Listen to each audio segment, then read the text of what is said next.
engage if you want to. I know that webinars aren't always the most engaging, or maybe they are. And if they are, I need to absolutely find out who you are watching, because then I need to talk to that person.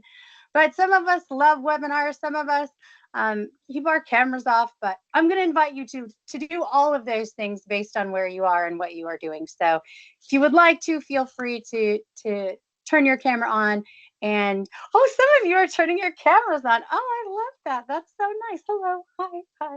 Marsha, I see you got your camera on. Wonderful. Lori, hello. Hello. Hello. So I'm just kind of like scrolling through because I don't get to see everybody all at one time. So thank you for those of you who are joining by camera. But feel free to drop your ideas, comments, questions, responses in the chat again. Oh, and there's Sharon. Hello, Sharon. Hi. So, hi. So let's have a conversation today. I'm going to ask you some questions about neighbors and being a good neighbor. I like this title because it's kind of a question. I didn't put a question mark on it, but it's kind of a question, right? Won't you be my neighbor? Being a good community partner by breaking down barriers and crafting clear communication messages. So, the world that we live in can be tough, because how many of us, and you can, again, feel free to drop your answer in the chat or raise your hand. You've got a raise button on your top toolbar. You can even do a smiley face if you want. But how many of us are busy people? Yes, feel free to moan or make noises too if you want, right? Yes, yes, yes, we are busy people. And one of the things that I don't know how much we have time for is working on being a good neighbor and building good relationships. And so we go to work, we're entrenched in all of the zillion things that we have to do. Sometimes we're given more, and then the next day we're given more, and we don't always have time to worry about building relationships with new people unless we're getting ready to go to a workshop or getting ready to go to a conference, and then we're like, oh, I wonder who's going to be there. Maybe I should check on that. Anybody guilty of that? You're like, oh, I'm going to go to these trainings, I better see who's there, right? And so I'm going to offer you just some general ideas today about breaking down some barriers and then trying to craft messages, or using communication tips in order to maybe craft some messages a little bit differently. So I want to start with a quick overview of culture. Let's go into collaboration a smidge. Then I'm going to have you take a quiz. And if you're so daring, I'm going to have you share your results. And if you don't want to, that's totally fine too. I'm not going to make you. We're going to talk about diverse partners, engaging with our community partners, and then overcoming some barriers. Does this sound good? Is everybody with me? Give me a high five, give me a hand raise, give me a I'm with you in the chat.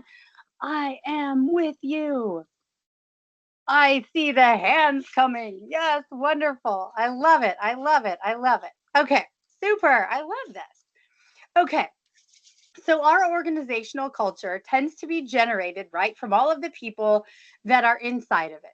Everyone from management down to employees. The interesting, good and bad thing is that it's always changing. Yes, Sharon says. And so some of us really like change, and we enjoy kind of new people, new ideas, maybe new projects. But then some of us might be like, oh my God, change. I think I need to go home. This is not going to be my day for anything, right? And so, this culture that we're a part of, this organizational culture, whatever organization you are in at the moment today, right now, is going to change. We know people come in, they go out, they bring with them new experiences, new knowledge, new expertise. And so, it's always changing, which is an opportunity for us, right? Because our language can change and we can learn a lot of new things. Our values and our beliefs might get shifted a little bit. We're going to be told new stories about all kinds of things, and also have the opportunity to create our own new stories. Our customs might be tweaked slightly. We might have to do things a little bit differently with our customs, and then, of course, reestablish new practices. So, our organizational culture is defined by the people that are in it, the words, the vocabulary that we use, our practices, our values, and our beliefs. So, question time. How many of you would say, if I were to ask you, so tell me about your organization. Would you be able to tell me or give me a sense of what your organization was like if I asked you, like in a couple of sentences? Could you tell me what your organization is like? Would it be hard to describe? So, how many of you, let's do questions. I'm going to give you a yes and then a no. So, yes, Jeanette says in the chat. How many of you, if I said, could you describe your organization to me? Yes, yes, yes, yes, yes. The chat is just being lit up now. We're on fire, right? I say 4 is on fire. That's a good thing. 4 is on fire. Yes. So we would be able to. So those of you who are dropping the yes in the chat, you would be able to tell me about your organization. How many of you on the flip side of that would say, I mean, I'm part of my organization, but I don't know if I could describe it to you well enough that since you're not in it, you wouldn't understand it. How many of you might say no? Anybody say no? I mean, I could tell you about it, but I don't know if I could do it well. Oh, this is great. Okay, this is a good thing. Now then, I ask you the next tier. How many of you would be able to, and this is just for visual effect, step out of your office and describe at least 5 community partners that you want to work with? Meaning, could you describe the organization of 5 of your community partners in the same way? I just saw a yes. This is wonderful. So then the question is, oh, I love the yeses. Yay, here they come. Okay, let me keep going with this then. How many of you, and this is where it gets really exciting, right? How many of you have organizational partners that you would like to work with, but don't work with? You want to drop some yeses or nos and me? I know, me too, always. So then we have to think about, okay, why can't we work with, what is prohibiting us from working with others? Is it our ways of working, communicating? Is it all of our organizational elements just clash together? Maybe we've got an organizational culture and the other organization doesn't have a strong organizational culture. Maybe they have weak supervisors. And so a lot of different kinds of questions come into play, especially because, and I'm going to tell you this, and you may know this already, but in terms of organizational culture, the number one factor about whether or not we like our organization is the communication that we get from our supervisor. Hands down, in terms of organizational communication, that is the number one factor. And so if you're working with other organizations, more than likely you're having interaction with staff and or maybe even their supervisor. And if those communication interactions aren't very good, well, maybe that could be a potential reason why we aren't working with our community partners. Or maybe we don't want to work with our community partners. So us figuring out how to be creative and innovative and to be able to work in environments where we can be good neighbors, even if we haven't worked with them yet, or even if we have struggles or barriers that we have to work to get over, we're going to have to figure out maybe some tips and tricks to do that. So what does that mean for us? It means that if we're going to work, let me ask, I don't know if I should ask this question. I'm going to do it anyway, because let's get a little sassy today. I like a little sass. Anybody else like a little sass and a little spunk? I know a lot of you do. You can drop the yeses, unless you don't want to tell us that you're sassy or spunky. But I know some of you, and I know you're sassy and spunky. Okay, how many of you could tell me that without naming names, no names, but without naming names, how many of you could say, you know, people that you work with, non-specified organizations, that come to work or that you work with that have no energy? Do you work with people that have no energy? Anyone? Yeah, I see this on your faces, even though I can't see all of you. I read it. I'm reading it through the screen that I can't see, right? Why do I ask this question? Because if we have folks in our organization that aren't bringing energy to make our organization great, they're not going to work, more than likely, to make partnerships with other organizations great.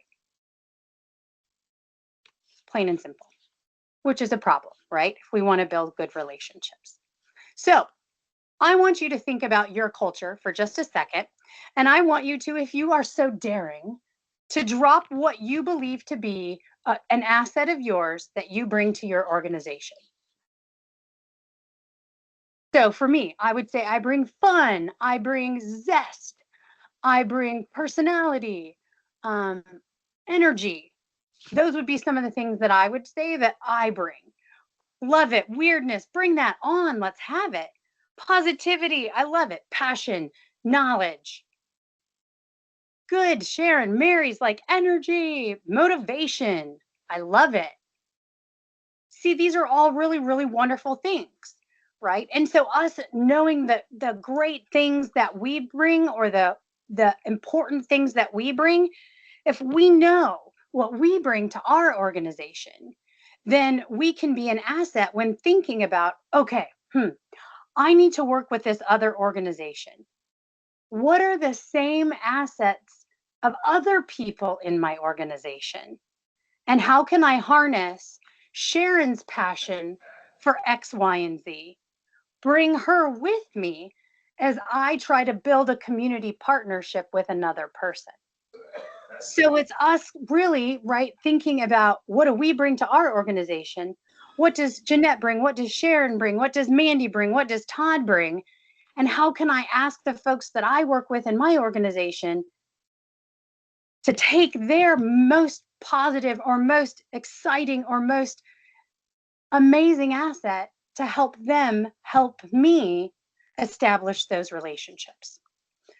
So this is always, I think, a good activity to do, because if we know what other people bring to our organization and really stop and think about one of their dominant strengths, we can use that when we think about how to overcome barriers, and then how we can harness their strengths as we work on building those partnerships. So, one of the things that we have to do is collaborate.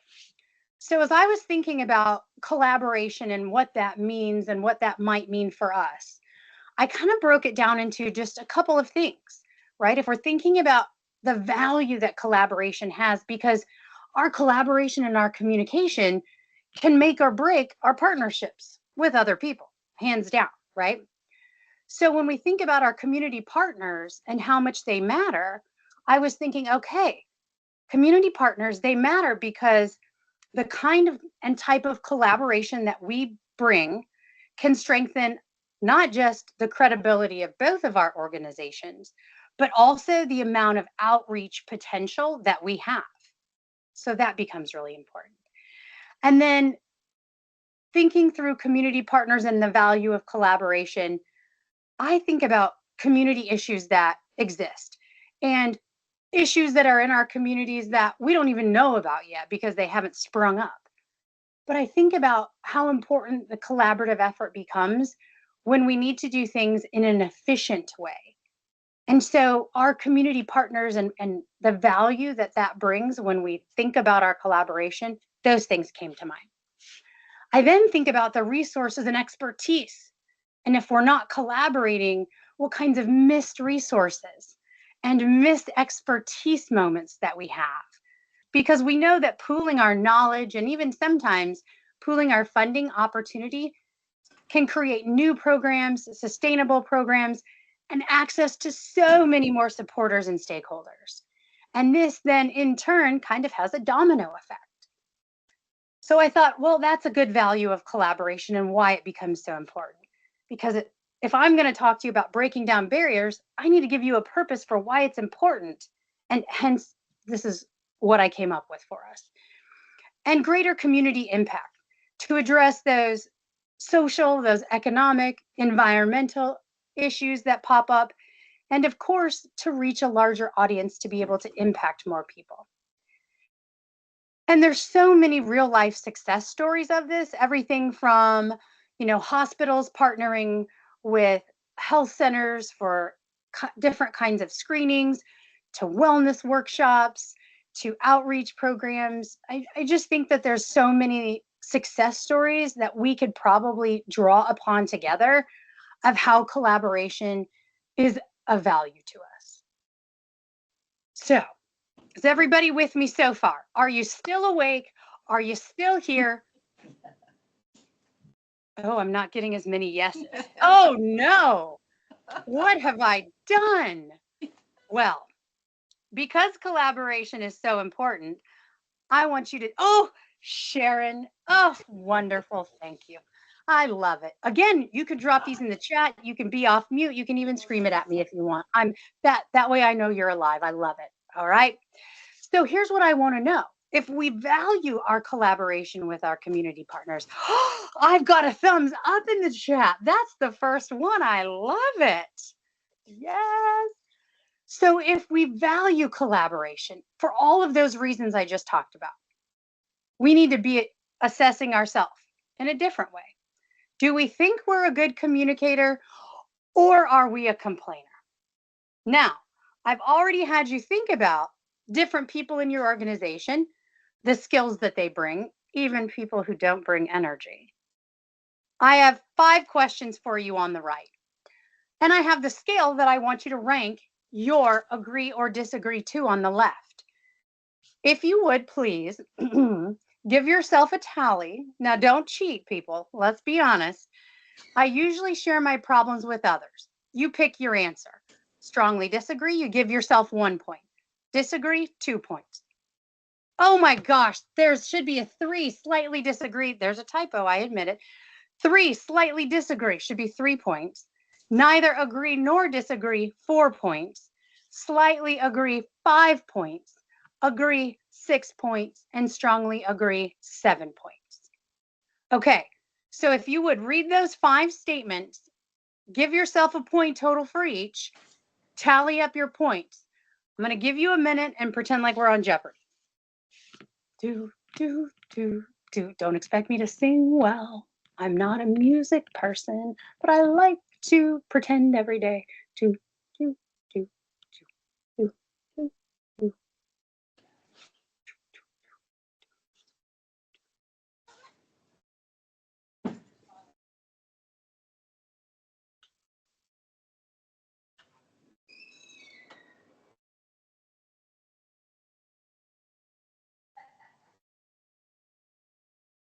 I can tell we're working. We got math skills going. We got communication skills going. This is intense today. Didn't know you were going to have to work so hard in our webinar.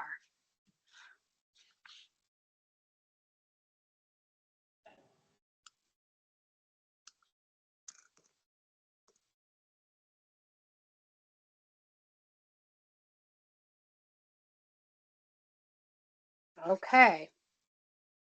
As you finish, give me a sign of life, a thumbs up, a smiley face. You can even do a frown face. Maybe there's a celebrate. There's a heart. There's one of these where you're like, laugh. I don't know what that just did, but there we go. Hands up. Give me high five. I'm always confused about that one. Is that a high five or is that like a, yeah, like a praise, I'm done? You know, I never know what that is. What is that? Check mark. I like it. Finished. Thumbs up. I'm seeing it. I think Okay. it's more of like a whoop whoop, like whoop whoop. Ooh, Yeah. like, Yeah. see, right? Because it's got the excitement marks on there, right? I appreciate that, Nicole. Thank you for telling me your thought on it. Hey, Stacy, just to clarify, for number 1, do you mean like with everybody? Like if you work in an office environment, you share your problems like with the general audience, your colleagues, or you mean like if you have a trusted friend and you just share your problem with that person? Usually there are like several people, right? You don't necessarily have to be the entire office, but when people say, "How are you?" You're like, "Well, I'm okay, but let me tell you," right? But if you've got like one confidant, I wouldn't consider that with like others. I would consider that to be just a, well, let me talk to you about what's happening. Boom. Okay. I'm going to give you the results. Hold your breath. What are you? So, are you never a complainer? That would be great. Stay positive. Woo woo, right? If you're never a complainer. Woo woo. right? Are you, a person who isn't really a complainer? Not an issue. Are you kind of a middle of the road person where if you're in the middle of the road, you can shift gears, you can refocus, you can spend more time on the positive road than the negative road? 24 to 29 points, you're a complainer. You spend a lot of time on what we'll call the complain train, and you need to get off the complain train. And those of you that know me, you need to get on the energy bus instead, right? Get yourself on the energy bus, get off the complain train. And then if you scored 30 or more, according to John Gordon, who I stole this quiz from, you would be a major complainer, and it's become a habit for you. And it's time to take a no complaining fast, right? And so this gives us a frame of reference to what we should do, because if we know whether we're a communicator or a complainer, if we're a complainer, we're not going to build those positive community relationships as well as we would as if we were more of a communicator. And so how do we get off of the complain train, and or how can we get other people in our organization to be more on the communication train rather than complain train, so that they can help us in these community partnerships? We can try oh, what just happened? That was exciting. Oh, okay. Let me pull it back up again. I have no idea what just happened. Technology. We go Yeah. with it. Okay. It's right here. I don't know oh, it already exists. Well, great. Let's just throw it back up there. That was fun. You never know what technology is going to do, right? Perhaps a ghost. Okay. So we are going to do that. Bup, bup, bup, bup, bup, bup. Sorry. Look away for a second so I can get back to our slide. Okay. So here's where we were.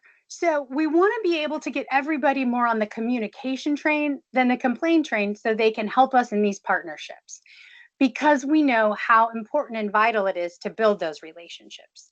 How do we turn ourselves or somebody else around? The but positive technique. So you or somebody else, we'll just say right now it's somebody else is on the complaint train. So I don't like working X health screening clinics. Oh, roll your eyes. So here's what we do, the but. I don't like working those health screening clinics, but I get to work with Marcia every time, and Marcia and I have such a hoot when we are together. Quite the show, right? So, but find a positive that we can tack on there to turn that complaint into a more positive thought, right?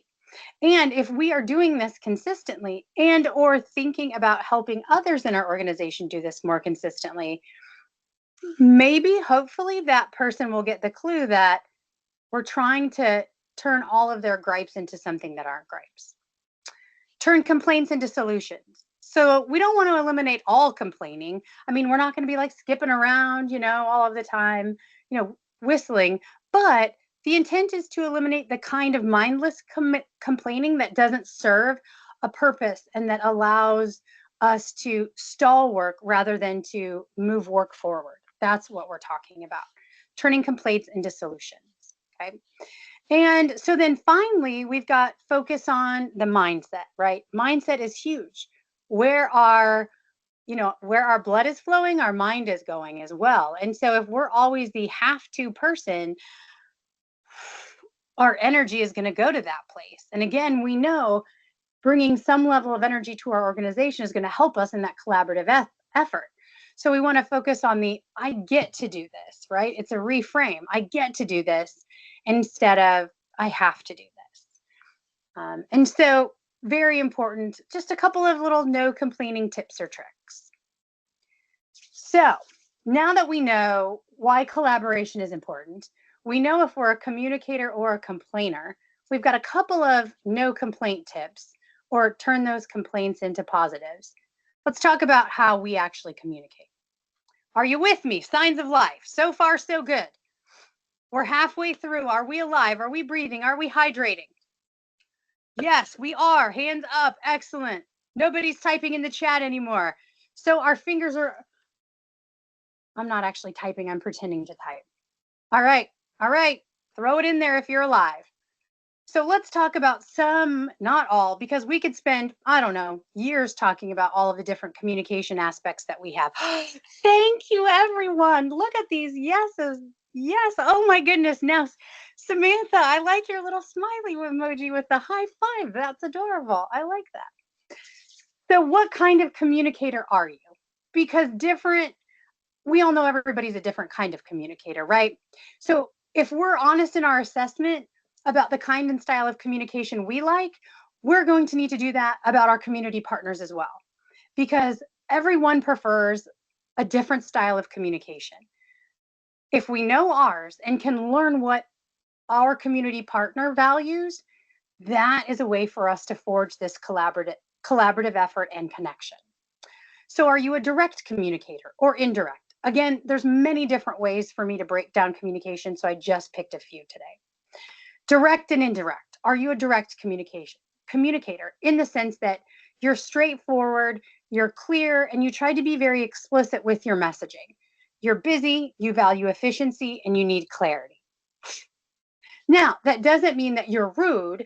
That doesn't mean that at all. It just means that you find a more straightforward way to say what you need to say or ask what you need to ask, rather than being indirect, which is where it might be applied. Sometimes we find individuals, right? And we might be one of those who are an indirect communicator because we like harmony, we don't like conflict, and sometimes we don't always say what we need to say or ask what we need to ask because we want to keep the peace with whoever or whatever it is that we're talking about. Another way for us to look at this is, are you a formal or informal communicator?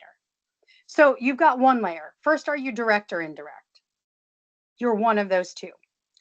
Are you a formal or an informal communicator? Meaning, if you're a formal communicator, you are more likely to do formal emails or reports or meetings because you want that structure and you want that documentation. Or are you more of an informal, a casual communicator?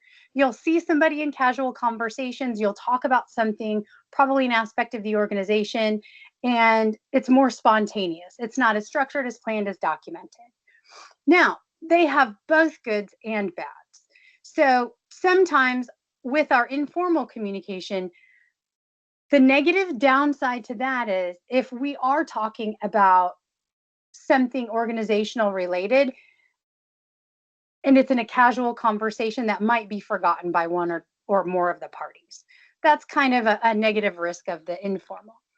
But generally, we are going to fall into one of these two categories. And then, do we see ourselves as more collaborative or more competitive? Now, this is also really important because if we're trying to build those community partnerships and break down barriers, we're going to want to bring people with us in some of those early meetings that are more collaborative and less competitive. It doesn't mean later on we can't bring that competitive communicator in, but a collaborative communicator on the outset is going to be more open to dialogue, problem solving, teamwork, and support rather than have a competitive nature where individual and personal goals might not be aligned with the collaborative nature of the partnership of our community neighbor. So that's just something for us to think about that I don't know that we always think about in terms of building this community partnership. Are we bringing people with us at the beginning as we're meeting our neighbors and establishing new partnerships who are collaborative, who aren't competitive? Now you might say, Stacy, this is all great. This is wonderful.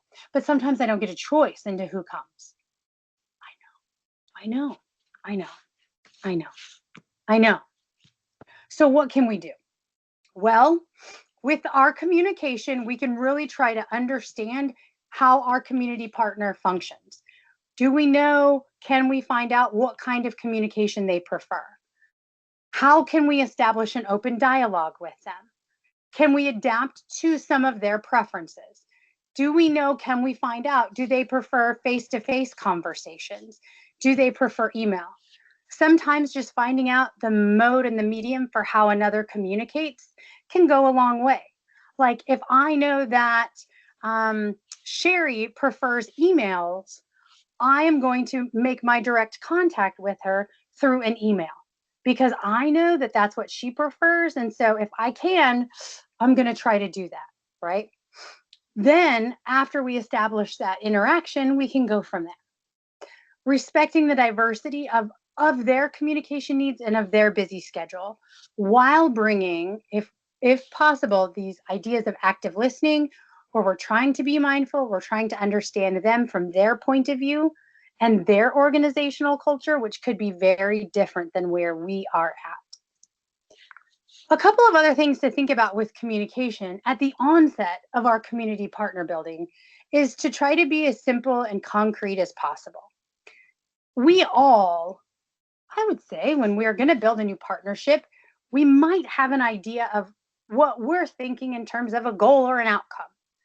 And so, how can we let our potential community partner know what we would like without seeming bossy or too overbearing?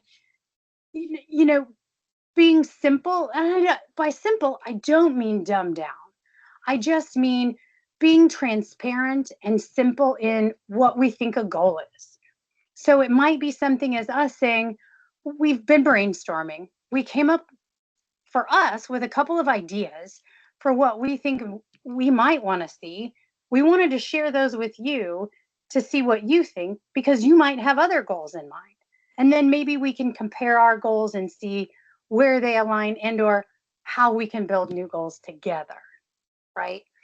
But I think being simpler, if possible, and transparent from the onset is always better than us being overly complicated. Because if we get so complicated at the beginning, and then we talk to our community partner and they also have complicated ideas and messages, then it's just a big complicated mess at the beginning. How can we continue to reinforce our goals, their goals, and continue to make progress? Reinforce multiple communication channels, right? With email or text messaging or, even depends, jumping on a call like this, on a Teams call for clarity. That becomes really important. I'll throw Jeanette here. Jeanette and I even got on a Teams call yesterday to make sure things were, all our I's were dotted and our T's were crossed, just for our own clarity, right? And I think those are really, really important. So in thinking through some of those communication behaviors, we want to continue to try to build trust through consistency and reliability. Sometimes things go wonky and there are problems. We all know that. But we want to try to demonstrate respect for the other person's time, their mission, their values, schedule introductory meetings, and bring those people with us who aren't complainers, who have those skills and assets, the organization that we talked about earlier, that you need for X project or need for B project. And probably the people that you bring for project A may not be the people that you bring for project B. And maybe they are, who knows? But using the people that we have in our organization and their skills and their talents the best that we can. Setting expectations and establishing goals early.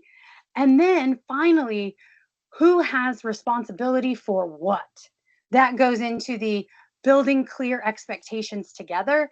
Do I know that Nicole has responsibility for 1, 2, and 3, and I have responsibility for 4, 5, and 6?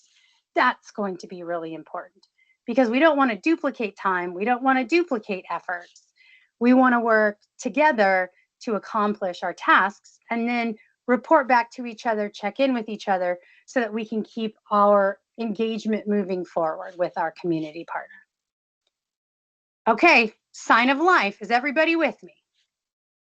We're good. I see Lori's hand up. Very good. Katiana, is that right? Did I say that right? Katiana? Yes. Sharon is a yes. Jeanette has her hand up. Christine, I love it. Very nice. Okay, signs of life. Thank you, everyone. Thank you. Okay, we're doing great here. So what are some of those barriers that we might potentially face? So I'm going to throw some at you, and then I want you to throw some in the chat if you have others. Conflicts. And I'm talking with priorities and our goals, right? Those might be challenges for building new relationships.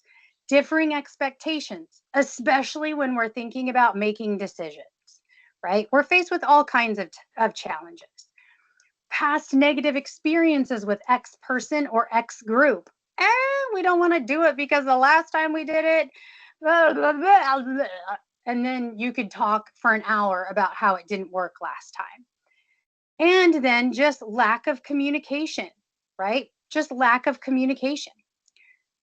Are there other barriers? I try to think of some of the biggest ones that might prevent us from wanting to be with or forge a partnership with someone. Did I leave out other major things?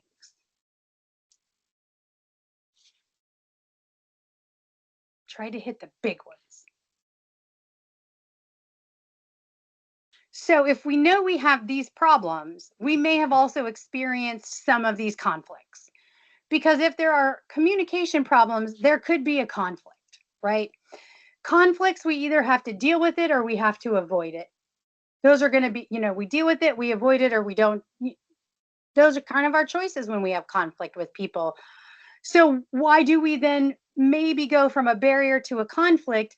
It could be because any of those barriers that I mentioned get bigger and balloon to conflict, or they're just a conflict maybe because of these kinds of things as well.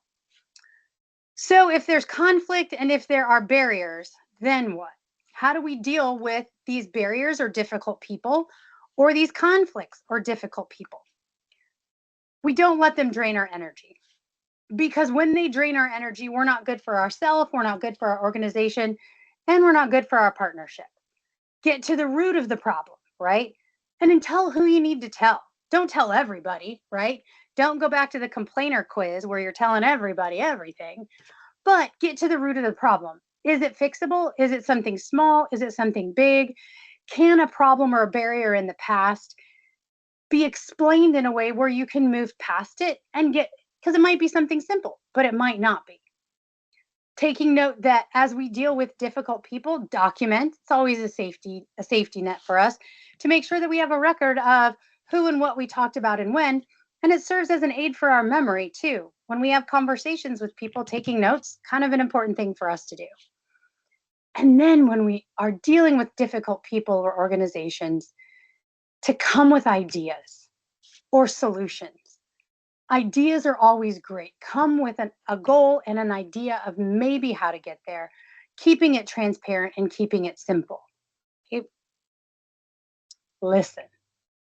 Sometimes we have conversations to hear, but not to listen. Ooh, that's spicy, right? Sometimes we have those conversations. Are we having those conversations to really listen or to check a box? Prioritize what is the most important for us and our organization.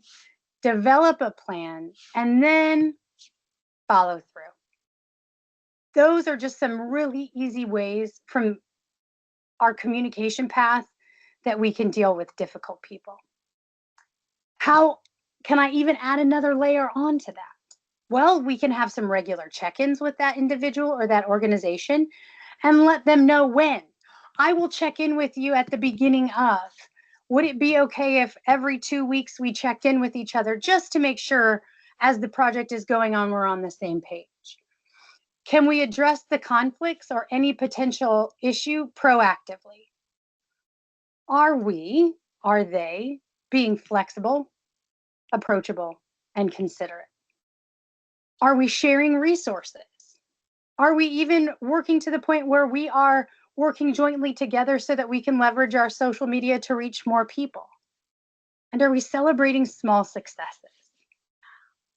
I think sometimes we forget to do this.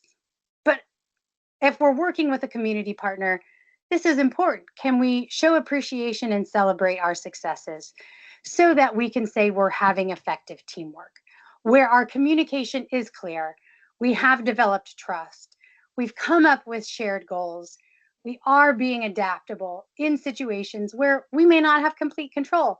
And if we're a control freak, we're not going to like that. But that's okay, because having a community partner means we are sharing in an endeavor together, right? Through our clear communication styles and through our accountability. So here's my last question for you. Oh, okay. We've talked about a lot. You've given me signs of life that you're with me. If you were going to visit your organization for the first time, what would you notice about your communication at your organization? So me, I come into your organization for the first time. I've got this bird's eye view of the kind of communication that goes on. What would I observe? Would I observe some of those things we just talked about that should be present in order to have a good neighbor or a good collaborative effort? And if not, what would I see? So I'm going to let you sit with that for a minute. So you're visiting your organization for the first time. What would you see?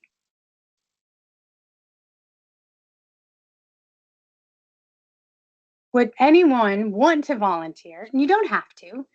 Would anyone want to volunteer to say maybe one of, I'm going to flip back, so be prepared, that they saw some of these effective teamwork traits, or they would see some of these communication behaviors which are positive and help overcome the barriers? Would you see any of these communication aspects of your organization as you were kind of giving this bird's eye view in terms of thinking about how collaborative your organization is or could be? Would you see those? Maybe what would you see? What would you see as the most important one that you have? And this, I think, is always good because this activity lets us think about what is lacking and what do we need to do to help our own communication so that we can continue to be partners with those that we want to be partners with. Did anybody think about anything that you either need to do or that you have? Hands up, signs of life. Did you reflect on one thing? Just one thing. Yes or no? Yes or no? In the chat. On the hand. Yes, I've got a thumbs up. Beautiful. Yes, I've got 2 thumbs up. This is even better. A yes from Ari. Yes from Marsha. Yes from Lori. I'm scrolling, so I'm sure I'm missing some. Wonderful. Thank you. Yes. So let's think And about. Oh, sorry. oh, Nicole, go ahead. Jump in. sorry. I just wanted to say, so my previous positions that I've had, I haven't had the best communication with my leadership just because they haven't been the best either. But I do have to say, ever since I started at the health department, my manager, my direct manager, me and him have such a great relationship, and we can communicate about everything. I leave my teams open, like, can I do this? And then like we we work with each other, and I find that it helps me get through the day. So yeah. Yes, thank you for sharing that, Nicole, because it is that communication can make or break, right? Your environment. And let's be honest, if you've got that better communication and that better relationship, you're going to get more done. Do you find that to be true too, Nicole? I do. Yeah. Yes, I so am happy that you shared that. Thank you for doing that. I appreciate you doing that. So, what does this boil down to? It means us creating the culture of creating culture that's collaborative, that's communicative. Because if we work on that communication, we're building those relationships, we're working on that collaboration, and then hopefully within our organization, we can utilize and harness the strengths and positive attributes to take those, to overcome those challenges with us in our future endeavors. So, I know I talked a lot and I probably didn't breathe very much, but I wanted to make sure you were involved and that we got through all of this information because we could spend hours talking about this and dissecting this and going through examples of this. But I wanted to kind of give you a short, quick of what could be effective. I know I cannot not communicate, right? The nonverbals too, right, Michael? I mean, it's like, right? I mean, so let's have a few questions. I know Jeanette wants to give you some updates, so I want to make sure that I can pass it back to her. Does anybody have any questions that you would like to ask before I back to Jeanette? You can either ask or throw them in the chat. I see none. Well, that's impossible. Oh, I That's have a impossible. question. I couldn't have done that good of a job. Nicole. Yeah. So my question is, how do you work with people or communicate with people who have a tendency to micromanage everything? Mhm. So that's tough because at one point I had a person who was a micromanager, right? So there's different kinds of micromanagers too. So in short, I would say you need to do an assessment of what your micromanager really values because they're going to value different things. Like my micromanager wanted to be in the know. Like he didn't necessarily want to do the work with me. His issue was is that he just wanted to be in the know. So I learned from an early time working with him that if I gave him regular updates and said, "Do you have any questions? If you do, provide me feedback, or I could meet with you about it." I found the more that information that I gave him on a regular basis, the more hands off he became, because he Okay. was like, "Nope, I know what's going on. You seems like he'd always say, "Well, that looks like you've got it handled. Thanks for letting me know." So for me, because I realized that he wanted to be in the know, he hated being surprised, that worked really well. So I would say target the person, like target in your mind what they want, because there's always usually something that a micromanager is micromanaging. Hmm. Could be a lot of things, but there's usually one big one. And then find out, and if you want to talk more, we can talk more. You can email me, I can give you a call. But find out what that is or think through what that is and then come up with a plan to target that. Okay, cool. Thank you. You're welcome. Okay. Stacy, thank I you was just so much. You are fabulous. In case you can't see her Gmail address, it is staceymacchi@gmail.com. So please take that down. Feel free to contact her directly. If you do have any remaining questions that's in your head, put it into the chat and I can always give it to her. Thank you for putting your number, but thank you so much, Stacy. yay. Well, Fabulous job. Hands up. So I will take over for just a few minutes. Mine will not be as colorful as yours. However, I'm the direct communicator that needs to give you information very succinctly and efficiently. So let's see if I can launch here. Is it going to let me? Okay, hopefully the slide is showing up for you. Yes, wonderful. Okay, so I just want to go through some updates since we are working obviously on the MRC Strong grant. Every month we've been sending you a monthly newsletter. This is to enable you to have everything at your fingertips if you're wanting information about the local training opportunity and where's the link to, submit a request because you can still submit a request, things like that. We just wanted to make sure it is at your fingertips. We should be sending out the March one probably within the next week. And so they come a little bit later in the month, but we're trying to give you a monthly one. And hopefully that's been very useful to you. This is a closed opportunity. However, I did want to highlight for those of you that have a round 3 subaward, the end of project report will be due July 31st. We will send you the report form, so you'll have it ahead of time. And then we ask that you submit it as close as possible to the 31st. If you need a little bit of an extension, that's not a problem. We need to compile everyone's reports and project highlights so that we can create the federal report that we have to submit. So we really appreciate it if you're able to do that on a timely basis for us. The marketing supplies opportunity is still open, but it closes tomorrow, I believe at midnight. I'll double check, but I believe it's at midnight tomorrow. Please take advantage of this. We are providing up to the first 50 units.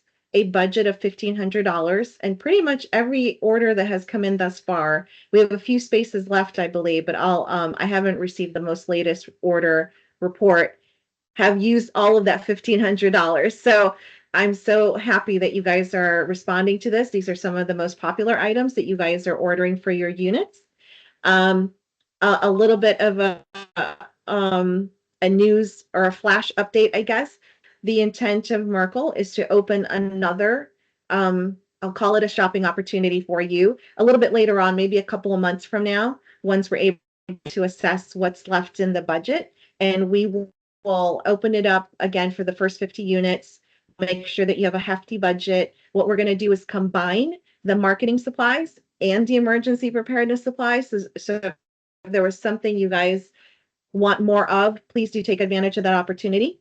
Additionally, we are planning to offer a challenge coin. So we're so excited about this because it's been really difficult to get approval to order a challenge coin. And so we're going to design it with the Merkle logo, and we're still discussing what will be on the other side. So if you're not familiar what a challenge coin is, let me know. But they're usually designed with an organization's logo or something like maybe a response effort like COVID, just to commemorate your work with that organization. If you decide to purchase some of the challenge coins, I think it's a great kudos to your volunteers for those that have done really great jobs for you. The local training opportunity, as I mentioned, this is your $2,700 sponsorship for training to be brought to you, to your local unit, so you don't have to travel anywhere. And that request form is still open until April 30th, and all the funds must be used and the training completed by July 31st. We continue with the infrastructure support. So the background checks through Illinois Helps will have no end date. We will seed Javari with some funds, and we ask that you try to remain within your 20 background checks limit, but you can do this until those funds are depleted. It doesn't have to end when the grant ends necessarily. For Sterling, however, we will close that on September 30th. So if you do want to use your background checks through Sterling, please let me know if you're interested. We will connect you with them so you can fill out the paperwork that they need you to do. But you would need to run your background checks up until September 30th so that we can then process payments afterwards. The liability protection, however, we will be closing this opportunity on May 30th, the original end date of the grant. So far, to be honest, we thought this would be a really wonderful opportunity for you, but nobody's taken us up on this offer. So that's the reason we're going to close it so that we can then take those funds and put it into another shopping opportunity for you. I hope that you've been enjoying these monthly coordinator webinars that we've been facilitating for you, that Bethany and I have been facilitating for you. Here's the plan coming up. We just had today with Stacy for communication. On April 17th, we're planning to have Brian, our regional liaison, to do another workshop for Factors for Success. He is planning to do this through his regional meeting. However, they cannot be a part of recording. So if anybody misses that, then you wouldn't have the information. I think this is really good information for you to know, especially since they are doing technical assistance assessments or TAAs of the units. So we've asked them to do this. We will invite other folks from Region 5 for those that missed the first workshop. So please attend this if you can. Again, it cannot be recorded. On May 15th, we are deciding on a couple of different topics. In the chat, if you could you let me know if you would be more interested in a marketing recruitment strategy or public speaking and presentation tips? If you could put your answer in the chat and I'll gather it just so we have some feedback. But there's some of the topics that we're proposing for the next few months. Some are to be decided, of course, but some are pretty solid. For example, the grant subaward project highlights. We really do want our subawardees to show the project highlights and talk about it. Last, I wanted to make sure I mentioned before we close out that we are planning to migrate the Merkle website. In the last few months, I'm sure some of you are very keenly aware we've suffered from several hacking attempts, bringing the website down. It's partly because we're getting a lot of national and international traffic, And so the more traffic we're getting into our website because it's been very busy, it then is something that hackers want to get into to promote whatever it is that they're selling. But it's caused a lot of chaos and issues. So we're planning to move the website to a new platform, but it will need to be rebuilt. I can't promise it will look exactly the same, but that's our intent, is to be as close as possible to the look and the feel that we want. The new platform will have the same URL, so it'll still be mrcillinois.org or merkle.org. We're in discussion on whether we're going to keep merkle.com because you do have to pay for each domain name. And the new platform and level of subscription will allow for a higher level of security and not lose any of the functionality. So we're looking forward to that. And I think that is it. Thank you guys so much for your time and attention. And if you have any questions, please don't hesitate to reach out to me. I know is there a regional meeting at this point? I think there is. So I will release you. Thank you guys so much. Have a wonderful Thursday. Have a wonderful weekend. Love seeing your faces. Your release. Thank you.